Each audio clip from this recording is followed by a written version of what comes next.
Ladies and gentlemen, welcome again to Body Garage. It's another Thursday. I'm your host, Dr. Chepsi. Now, many of you at home or in your day-to-day activities, maybe an injury or an illness happens, and there's always something that you do before you go to hospital to be fully attended to. And in many times, we call that first aid. And that is what we're here today to talk about. We're going to discuss more about first aid, and I hope that you're going to learn more about that. So the World First Aid Day is coming up on September 9th, and the theme for this year is first aid in a digital world. And that's why we have our guest here today, William, who is going to educate us more on this. So karibu sana, William. Thanks, Doc. Yes, karibu sana. So before we go into the talks of today, our viewers would like to know you, who you are, where do you work, what do you do?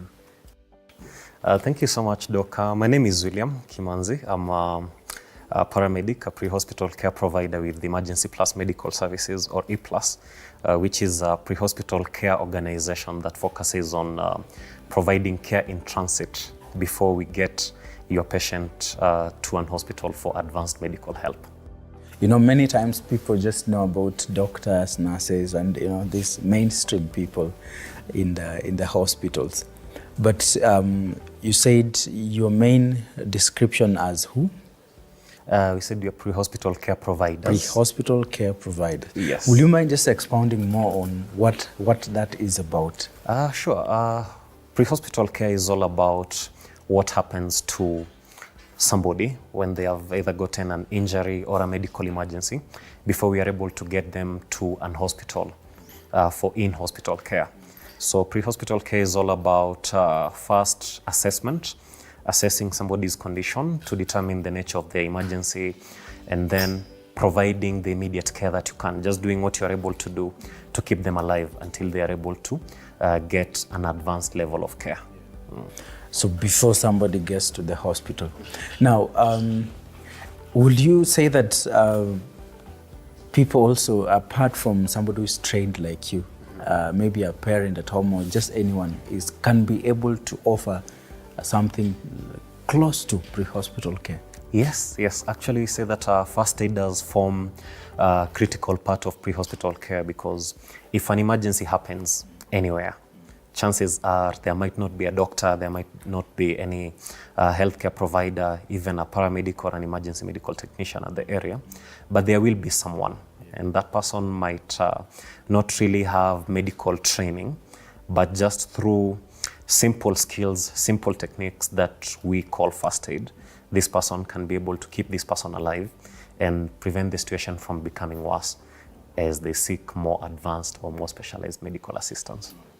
So first aid is just part of the pre-hospital care? You're absolutely correct. First aid is just, it's actually the initial care that is given by anyone, whether trained or untrained, before they hand over to somebody who has a higher level of training as compared to them. And they do this using the available resources. Whatever you have easily available, as long as you can use it, improvise it to be able to save a life, that would constitute first aid. Yes. All right. So what is this first aid then? All right. So you'd actually defined it very correctly in the beginning, but of course I can give you a textbook definition. So we refer to first aid as the immediate help or the initial assistance, that first care which you give to someone who has either gotten a medical emergency or an injury from anywhere, using available resources and of course the acceptable or the accepted principles of treatment, before handing this person over to somebody who is more qualified than you, if need be. Of course, there are some matters that you'll be able to resolve on your own using simple first aid skills, and there are others in which you'll need to refer to specialized medics for continued care. Yes. Great. Now, in what circumstances are you guys usually called? Yeah.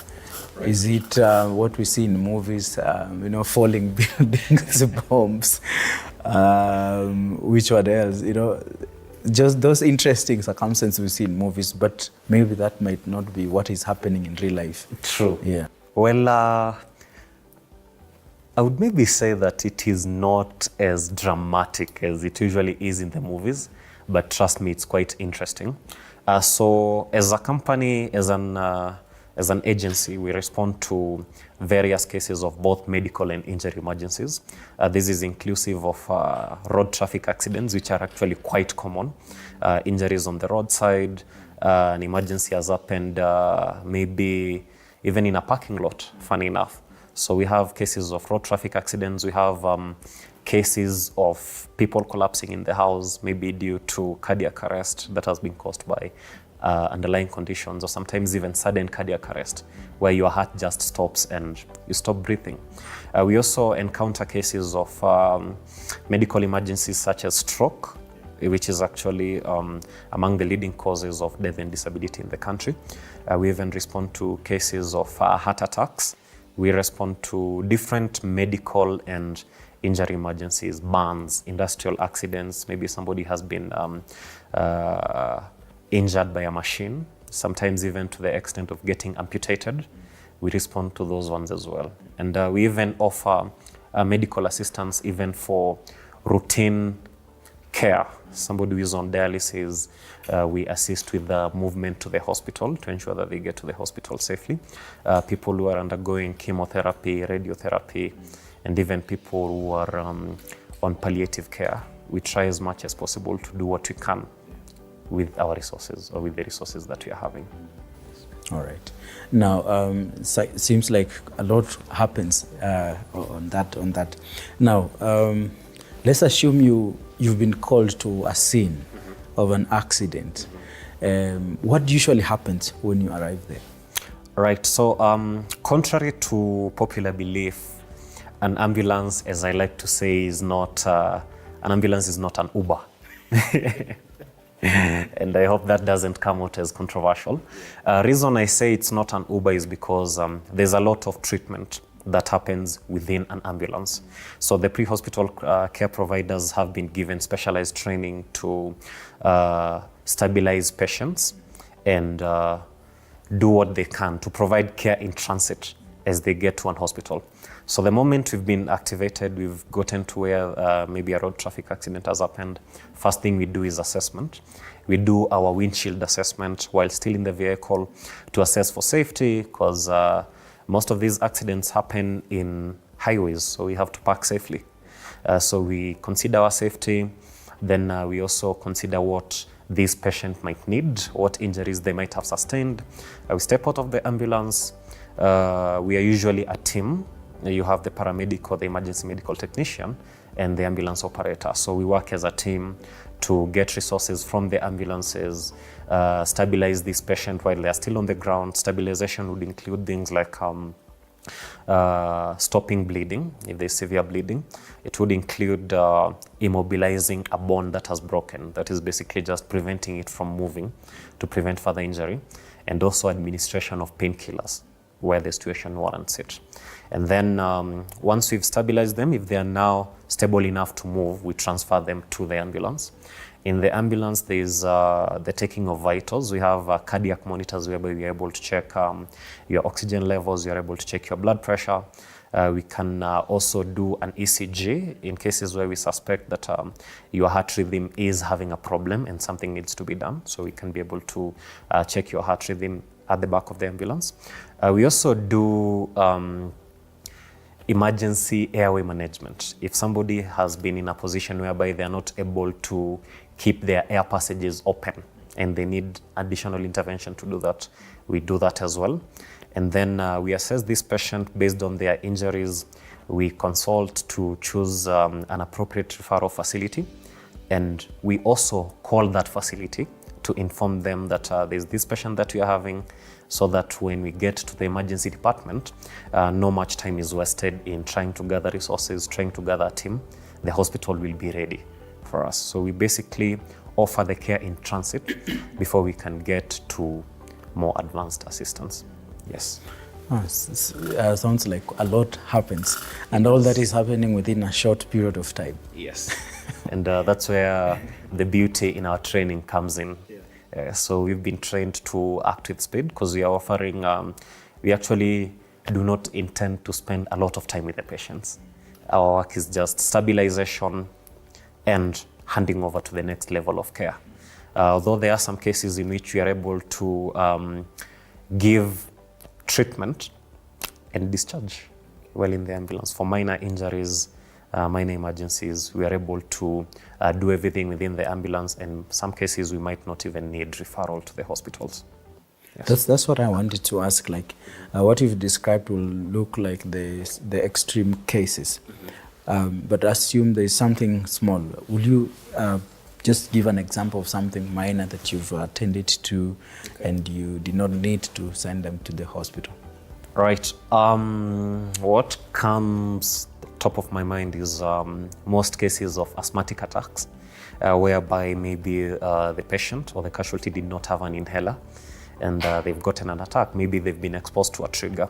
So we do nebulization in the ambulances, yes. So our ambulances have oxygen, and they have medications which you can use for nebulization. So we are able to nebulize these patients. Although, well, an inhaler would have been more effective, but in cases whereby the inhaler is expired or it is not available, then we are able to nebulize, and in most cases we do not need to refer. Another is in cases of minor injuries. It's just a bruise or a wound. Just clean the wound and cover it to prevent infection. In such case, it doesn't need stitching, doesn't really need much hospital intervention. So we are able to deal with it on ground. And I believe this also reduces the workload on the hospitals, because we do what we can, and we only refer cases in which, in our medical judgment, they do need a second opinion from another healthcare provider. Yes. Right. In a home setting, have you encountered cases in a home setting? Yes. Minor emergencies like burns at home. Somebody was maybe cooking, and you accidentally touched a hot lid or a hot pan, and you have what we call a first degree burn, which is just affecting the outermost layer of the skin. In such cases, we are called. In other cases whereby these people have taken first aid training, then they are able to know to take simple first aid measures, such as just running cool water over the area and keeping it free from infection. We are going to come at the demonstrations later in our discussion today. Yeah, but who can offer these services, you know? You said ranging from simple to the extremes of cases. Can somebody who is not trained like you be able to do first aid? Oh yes. Yes, first aid is a skill that can be performed by anyone. Whether you have medical training, whether you don't, you can still be able to offer first aid. Only that now first aid differs, right? It goes at different levels. There's the basic first aid, we have the intermediate level training, and then we have more advanced training. So basic, intermediate, and advanced? Yes. All right. So we hold the thought there, and then when we are back from the break, we will pick up the discussion from there. So stay tuned.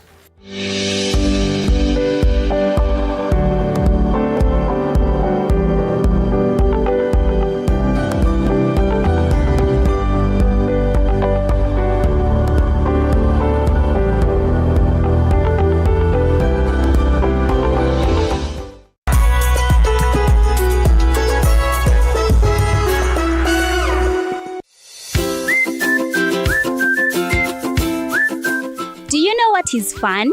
Stories are fun. The donkey was very lazy and always thought of ways to avoid work. Dancing is fun. Playing is fun. Learning is also fun. Dogs come in many different sizes, shapes, and colors. When preparing salad, don't use an overripe tomatoes. Want to have fun? Catch Kids on the Block Saturdays from 9 a.m. Mike Makori hapa, na leo niko Utawala. Tumekuja kutembelea mshindi wetu mkubwa wa G-Boost na Lotto, anaitwa Lynn Kemunto. Let's go and have a brief chat with her. Twende.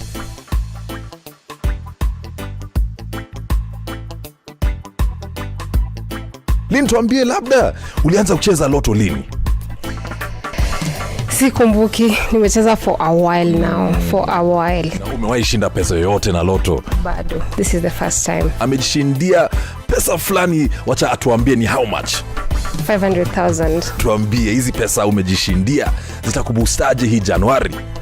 Okay, sasa since niko na a logistic company, nita buy 2 or 3 bikes so that tuendelee deliveries zikuwe smoother, tukuwe na clients wenye hatuwasumbui sana, things are fast now. Hilo tu ni ukweli kabisa, waendelee kucheza, their day is coming. Pia wewe unaweza jishindia, kumbuka paybill number 77700, unaweza jishindia big amounts with Lotto. Jiboost na Lotto. Over 18s only. Gaming can be addictive. Play responsibly. This message has been approved by the BCLB. Changamka, cheza Lotto.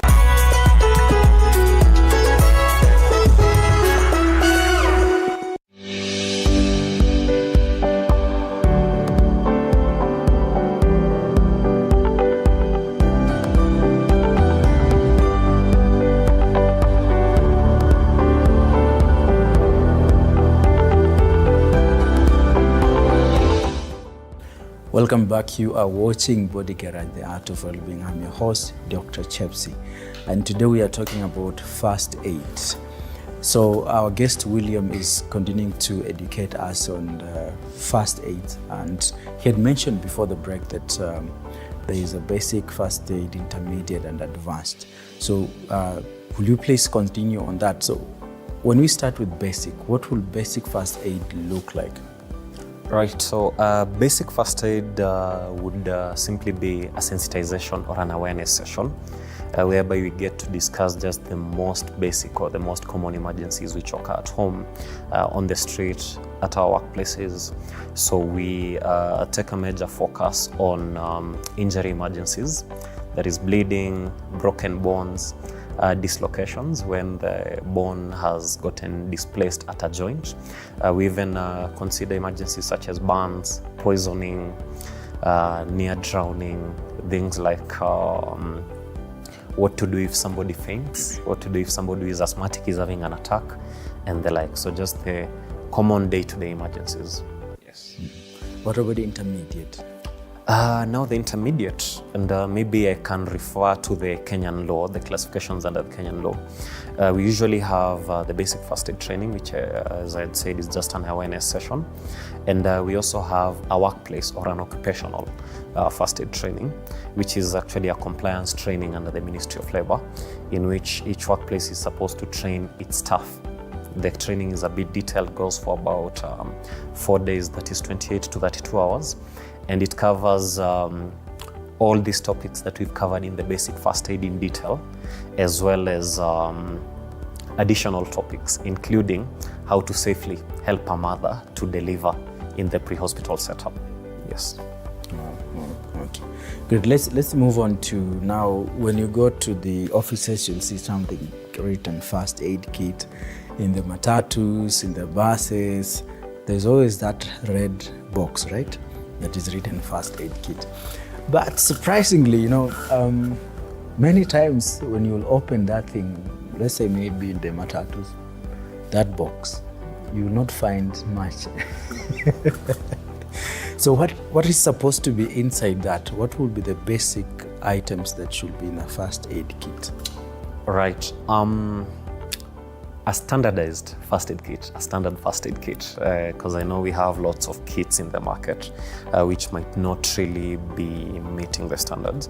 But a standard first aid kit would ideally have bandages to assist somebody who is bleeding. And we have 2 types of bandages. There's one which actually most people say it looks like a scarf, and it is triangular in shape, so we call it a triangular bandage. We have another one which I'm sure your viewers might have seen, especially if they've gotten soft tissue injuries like the sprains and strains. There's the bandage which stretches out, the elastic bandage, which we are calling a crepe bandage. And we also have things like gloves, which are to protect you while offering first aid. We have things like in some kits we have ointments in case you have a wound so you can use the ointment on the wound. We have things like iodine for cleaning the wound and basically for disinfection. We also have gauzes. Gauzes are just, these are usually sterile to mean that you can even use it on a part of the body which has been exposed. For example, you have some bleeding on the abdomen. You can use those gauzes to stop the bleeding. We also have, what else do we have in a first aid kit? We have quite a lot. For medication, no. We tend to avoid meds in the first aid kit as much as possible because our scope as first aiders does not allow us to give medication, surprisingly even painkillers. So as a first aider, you try as much as possible to just remain within what you've been trained to do and avoid doing something that would be contrary to what your training has permitted you to give. All right, I see. Now let's move on to this year. Off camera, you say that the marking of the World First Aid Day started in the year 2000. 2000, yes. All right. This year's theme is first aid in a digital world, right? Yes. You know that I asked you, like, that theme looks a bit. It's a bit interesting. Yeah, it's a bit interesting. So why that theme? Right. So I think I can just begin from what you'd said, that this is a day that was that we began marking in the year 2000.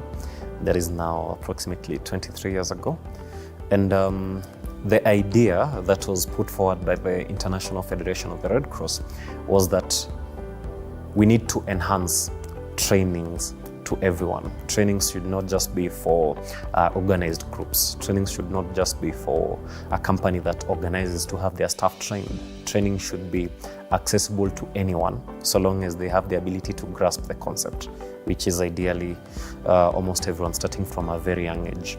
So this year's theme, as you correctly said, is first aid in a digital world. And when we discuss first aid in a digital world, we are simply looking at the emerging trends and how those trends can be affected or are affecting provision of first aid and emergency services. Sure. All right, now we're talking about a digital world. Yes. Digital, we're talking about so many things, from the phones, the computers, internet, technological stuff like applications and other components. So where is the link between that and first aid? Right. We are currently having a lot of, maybe some would call it over-reliance on technology and on digital methods of communication. We have social media, we have short messaging services in which you can get an instant message from anyone, anywhere in the country. So what we are aiming to do is to incorporate first aid education to the media that is already existing. So the social media sites, there's a lot of information that you can be able to give through social media. And we've been doing a lot of short form content. If you check out our pages as Emergency Medical Services Kenya or Emergency Plus Medical Services Kenya, we've been doing a lot of short form content, short videos, narratives, scenarios, case studies, in which we just try to educate anyone who has accessibility to internet connection on what to do in case of an emergency as you wait for advanced medical help to arrive. And for those who do not have internet access, they're also included in this digital space. So they have alternative ways in which they can be able to get these first aid education and these tips. Mm-hmm. Yes. Wow. All right. Now, on the other side, if we look at it, are there things that the digital world has done that is necessitating the need for more awareness about first aid? Let's say, for example, things to do with technology are causing a certain class of medical conditions to come up, all right? That's what I mean. Well, when I say, are there things that the digital world has caused that is necessitating for need for more first aid awareness? Well, yes, it's actually it's actually a sandwich because the digital era has brought about a lot of good things in regards to promotion of first aid and health education. But we've also had a fair share of challenges, one of them being misinformation. Because right now, anyone with access to a gadget and internet connectivity can say anything they want to say about first aid. And that tends to bring about a lot of confusion because for the general audience, it will be very difficult for them to filter this information, knowing what is correct, what is not. Sometimes you have conflicting opinions, and sometimes I'm sure we've seen this on WhatsApp. We have very long messages. I don't know why messages which have misinformation tend to be very long. I don't know. But we have very long messages which have been quote unquote forwarded many times. And you find that most of these messages, as much as they might be from somebody whom you really trust, they might be from a relative, from an aunt, an uncle, even sometimes a parent, and they tend to have a lot of misinformation. So these digital eras has also seen emerging of those, and especially with monetization of content across different platforms, I believe this is going to be on the increase. Yes. So there's need for now the professionals in that field like you to come out and tackle the misinformation. Yes. By producing content that is accurate. Yes. And content that has been fact-checked. I always believe that if I do not know something, then I don't really need to talk about it. So I try as much as possible, or we try as much as possible, to only speak about things we have facts about. Yes. All right, I see. Now, I see on there's a emergency medical services and there's Red Cross. Yes. Is it the same thing? More or less, yes. The long and short of it, yes, it is the same thing. So Emergency Plus Medical Services, or E Plus, is the emergency department for the Kenya Red Cross. Yeah, so we are under the Kenya Red Cross umbrella, which is actually having different departments under it, and we just happen to be one of the departments, which the department which is now tasked with medical response and emergency response services under the Red Cross. Yes. Now, I'm sitting and I'm asking myself, we are in Nairobi, right? Yes. And maybe access to emergency services in Nairobi can be a bit easier. Now, having worked with the company and Red Cross, how is the coverage in the rural areas of Kenya? Right. Let's say we go to Mandera, Busia, far away from the cities. Yes.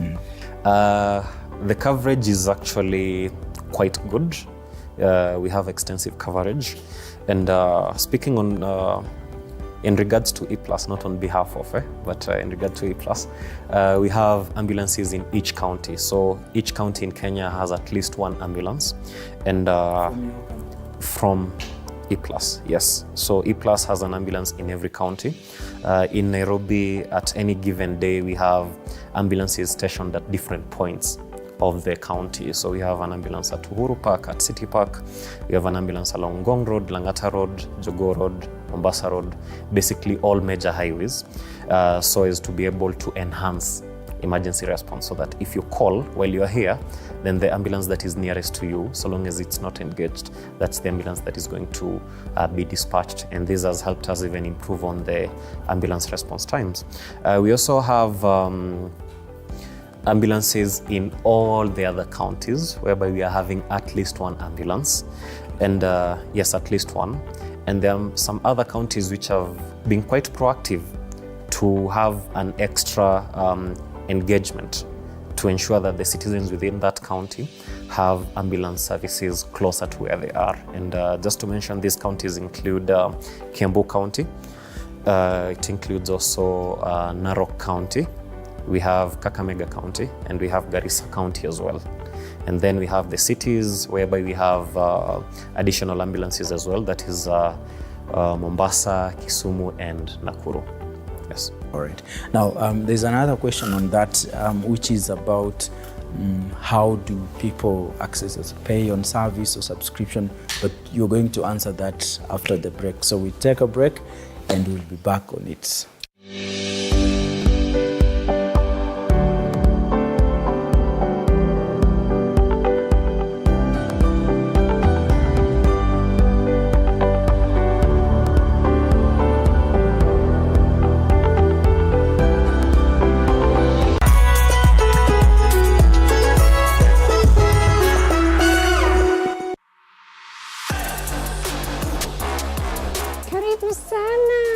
Are you ready? I'm here for the tea, honey. Yes. Nibembeleze. Watu wanasemanga nimemkalia. Na ni ukweli sawa. I'm not Google celebrity in this country.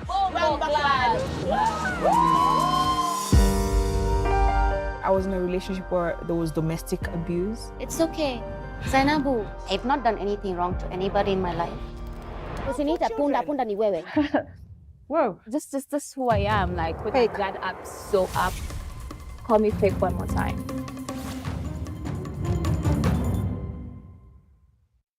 Welcome to the Mwai Kibaki Convention Center, the premier events venue. Our state-of-the-art facilities are designed to meet all your needs, from large-scale conferences to intimate meetings and everything in between. Located in the heart of Thika, the Mwai Kibaki Convention Center offers stunning views of the city skyline and is easily accessible from all major transportation hubs. Our facility features ample parking, free Wi-Fi, advanced audiovisual equipment, and our technical team is always on hand to ensure your event runs smoothly and seamlessly. Don't take our word for it. Make your next event unforgettable at the Mwai Kibaki Convention Center. Contact us today for bookings and reservations. Email multimedia@mku.ac.ke or call us on 0708 212204 or 0727 441733 or 0721 438 629 to learn more about our services and book your event.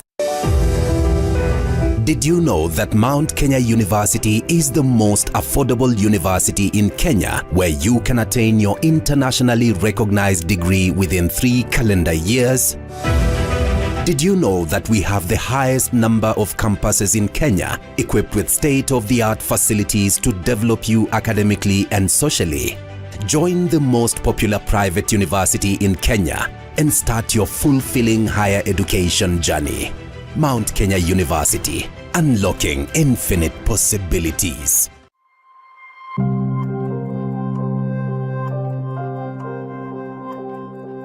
Every day, Kenyans face countless hurdles.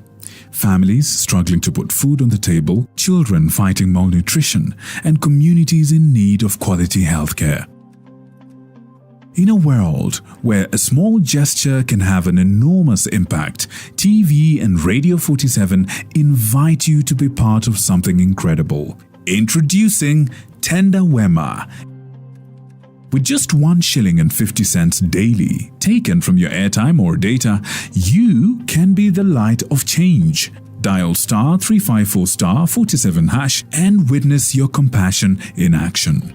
Every shilling you contribute directly empowers education, healthcare, and community progress. Your 1 shilling and 50 cents might seem like a drop in the ocean, but imagine the ripples it creates. Better access to education, improved healthcare, and a safer environment for all. Remember, every shilling is a building block. Every contribution a step towards progress. Let's ignite Mimini Sisi into a legacy of change. Let's sculpt a better tomorrow for Kenya. Dial *354*47# to subscribe today. Tenda Wema with TV and Radio 47. Wewe, weekend ni ya kazi.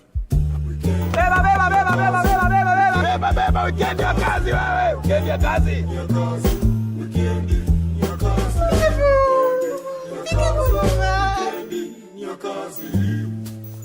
Weekend ya kazi. Zima na washe! From 1st August, upgrade to the brand new Super Plus package to enjoy all the Premier League action na much more. Go TV, love it. Wewe ndio unaweza kuwa the next winner wa 100,000 shopping voucher. Changamka, cheza Loto.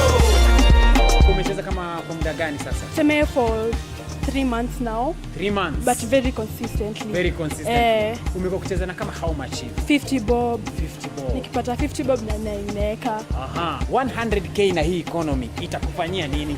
Imenisaidia sana. Una nimefanya shopping hapa. Nimenunua ka suitcase na travel soon so. Yeah, imenisaidia na nimefanya shopping, nimefanyia nyumbani pia kidogo. Ungependa kuambia nini wale wa Kenya ambao wanacheza Loto? napenda kuambia si uongo, ni ukweli kabisa. Kwanza haswa sana watu wangu wa Western, ni ukweli. Na nitaendelea kucheza. Kwa hivyo muendelee kucheza, msukufa moyo ati ni uongo, ni ukweli. Nimehakikisha leo ni ukweli kabisa. Over 18s only. Gaming can be addictive. Play responsibly. This message has been approved by the BCLB. Changamka, cheza Loto.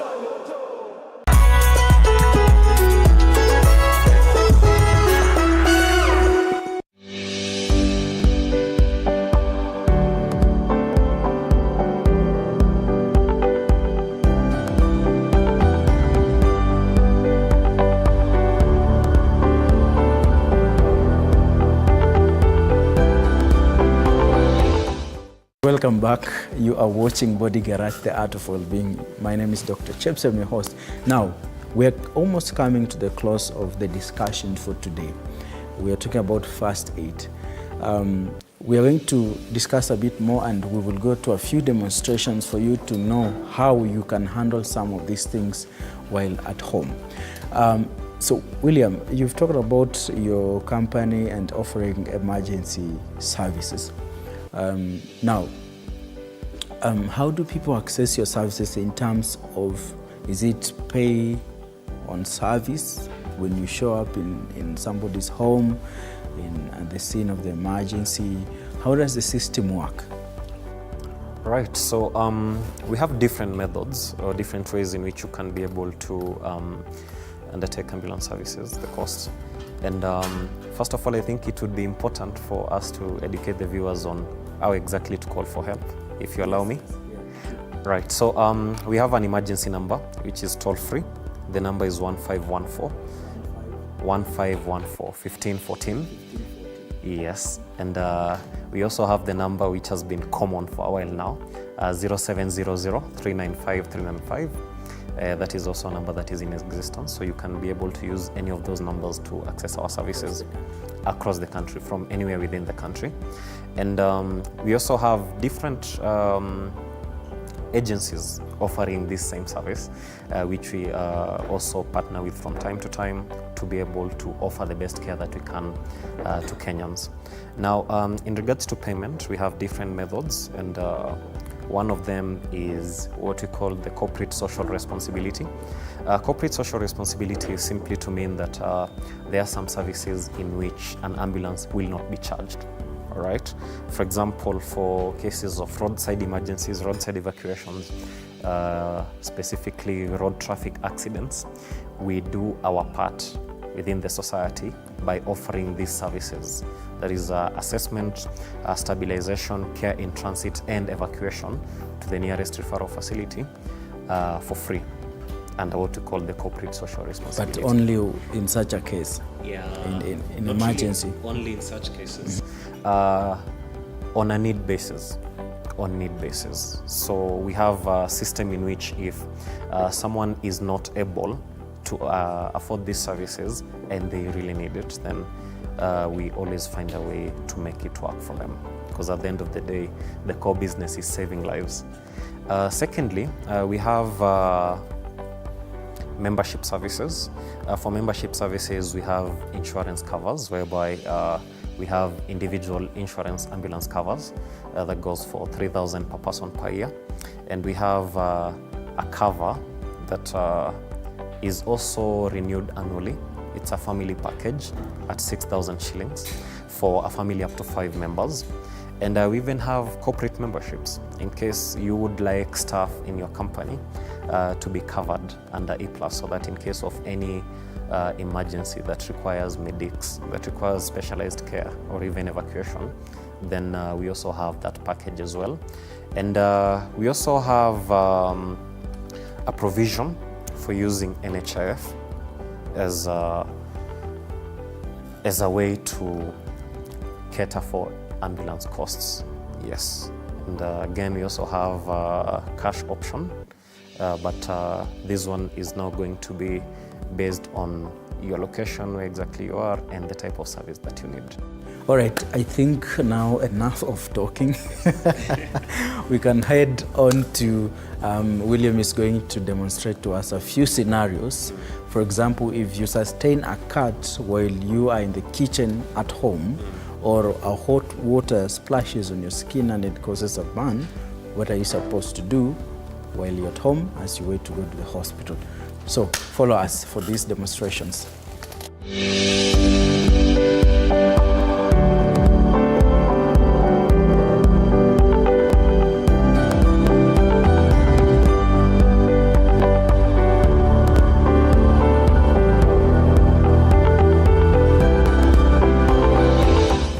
All right, welcome now to the demonstration sections. And we have our volunteer patient here, Mr. Daniel. So William is going to show us. So Daniel is at home. He has called us. He was boiling water and now the water has splashed over his hand and he has a burn wound. So what is he going to do? Right, so as Daniel waits to go to the hospital for cases of a burn, what you need to do is just expose the area which has been burnt. I'm assuming it's a minor burn. So let's assume this person has a burn on their forearm.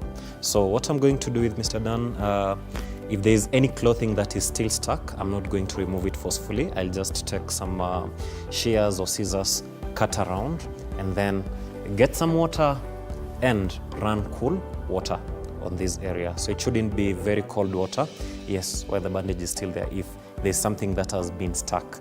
But if there's nothing, again, same thing, just irrigate the area. It's preferable to use running water, maybe from a tap, for about 10 to 20 minutes until the pain subsides, the burning stops, and you're able to cool the area. Yes. All right, great. Has the pain gone away? Yeah. And then remember to just lightly cover with something as you go to the hospital to prevent infection. So this issue of applying Colgate, cow dung, unga, powder, it should not be. It's not recommended. So unga, Colgate, lots of oil, Vaseline and the rest is highly discouraged. It doesn't really help much in the immediate care for burns. Yes. Now again, Daniel, on another day, he was chopping his nyama to go and fry, and then he cut his fingers accidentally. All right. Yes. So he's quite an unlucky guy. So what you're going to do, what you need to do for Daniel, where are you bleeding from? Here. All right. So where the bleeding is, just apply some gentle pressure. All right. So apply pressure on the wound. I'll go get a first aid kit if I have it. If I don't, I can improvise using anything that I have easily available. So thank you so much. This is a piece of cloth. You can still be able to use it. So apply pressure on that piece of cloth and it remains there as you see. Put a piece of cloth or bandage if you have and put pressure on it. And put pressure, right. Simple as that. What if it's a big wound, it's bleeding? Now that's for a case that is having serious bleeding. If it was just a minor cut that you are worried about infection, then you would just need to use running water to disinfect it. So you wouldn't need surgical spirit or methylated spirit or salt. People use salt a lot on open wounds. So just use water. Water is still as effective. Seek treatment if you're worried about it. Okay. Yes. All right. Now we have taken Daniel to hospital on another day again. He was eating njugu, enjoying his afternoon, and now he's here, he's coughing, he's choking. His njugu has left the normal food pipe. Now it's in the windpipe. Daniel, please stand up. It's a different day. You have a different... Right, so how would first of all be able to recognize that Daniel is choking? When someone is choking due to the obstruction, they might not be able to speak properly, but they might be coughing. So please pretend to be coughing. I'm not. All right, so if he's coughing and they are choking, just rub their back, encourage them to continue coughing. If this is not working or they are not coughing, then just stand behind Daniel. Place your strong foot in between their feet. So Daniel, I think maybe we can move to this side. That's better. All right, so place your strong foot in between their feet. Just pretend to cough, to choke, Daniel. Pretend to be choking. This guy is a good actor. All right, so using your dominant hand or your hand that is strong, make a fist with the thumb tucked inwards. Come locate the navel, and then just slightly above the navel, place your fist and then interlock with the other hand. Now what I'm going to do is I'm just going to push inwards and upwards, inwards and upwards forcefully. I don't want to do it forcefully because he might just have eaten, but you do it forcefully until either this object comes out or this person becomes unresponsive. So maybe, Doc, when you invite me next, we can talk about what to do if somebody is unresponsive. Yes. All right, great. Please, Daniel, your day is over. The njugu has come out. You are safe. Yeah. Maybe the last thing we can try to show is on another day, Daniel's child collapses and just becomes unresponsive. Was playing and then just faints, what we call fainting commonly. Okay. What will Daniel do for his child as he's taking his child to the hospital? Cases of fainting just happen because your brain is not receiving enough oxygenated blood. So the best thing would be just to lie them down, lie them flat, and just slightly lift the legs. Just lift the legs above the level of the heart to encourage blood flow back to the heart, which is again going to flow back to the brain. So you don't really need to slap the child, pour cold water on them, kitungu on the nose, and all that. Sugar, there's a lot. So just lie them down, slightly lift or elevate the legs, and ensure they are in a place that is well ventilated. If it keeps on recurring, there could be an underlying problem. Seek medical advice. Mm-hmm. Yes. All right, we've come to the end of our demonstration and our discussion for today. Thank you so much, William, for setting time to come and demonstrate to us and educate us about first aid. So as we come to the close, I don't know if you have any parting shots, words, an encouragement to the people as we come to the close. Yeah. Thank you so much, Doc. First aid is a skill that can be learned by anyone, regardless of level of training, where you are, what you do on a daily basis, and it is something that is going to definitely help to make our community safer. Let's learn first aid and let's help save a life. All right. Thank you so much, William. Thank you so much, Mr. Daniel, for becoming a patient so many times. Yes, we've come to the end of our show. We really appreciate that you have taken the time to watch our show this far. We appreciate that so much. I trust that you've learned so much about first aid. Maybe we will repeat this another time. But for now, we will see you next Thursday. My name is Dr. Chepsi.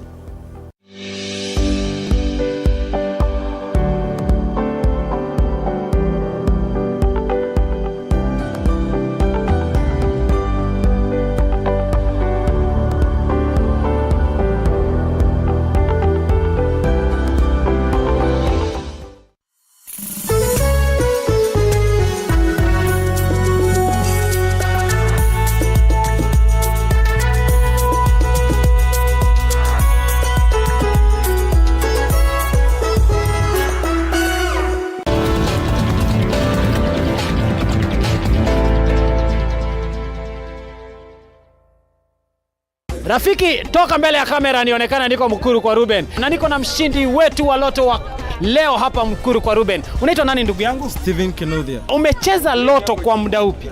Nimecheza kwa mwaka huu kianza, kuanzia January. Kutoka Januari? Kuanzia January. Umecheza na hela ngapi hivi? Nimecheza na 100. Mnakumbuka nduru ulipiga pale kwa nyumba? Majirani walisema nini? Walikuwa wameshtuka sana. Amekuwa wazimu, amekuwa pongoni ama nini? Nikasema tu ni Mungu tu amefikisha. Mambo ikakuwa poa. Oye, siku yako ilifika. Niambie aje, 1800 itakusaidiaje kwa maisha yako? Mimi kwanza ni kazi, napenda kazi sana. Alafu hiyo mambo ingine kwanza nitakuwa na hardware hata kubwa. Nitengeneze hardware, niweke stock. Alafu mambo mengine naachia Mungu. Na huenda kesho ikawa ni wewe tunatembelea kwa sababu loto inabadilisha maisha. Tunasema changing lives. Ama aje watu wa Mkuru kwa Ruben. Nakwambia changamka, cheza loto. Over 18s only. Gaming can be addictive. Play responsibly. This message has been approved by the BCLB. Karibu sana. Are you ready? I'm here for the tea, honey. Yes. Nibembeleze. Watu wanasema nimemkalia. Na ni ukweli sawa. I'm not Google celebrity in this country.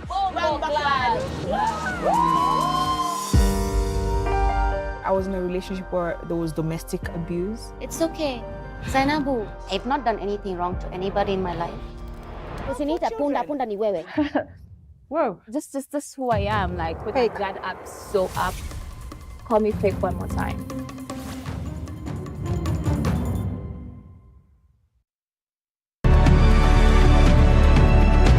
Nothing is more fulfilling than learning in an institution that understands your career needs. At Equip Africa Institute, which is a TVET Authority accredited institution affiliated to Mount Kenya University, we offer competitive, market-driven programs in a serene environment. You can undertake diploma, certificate, and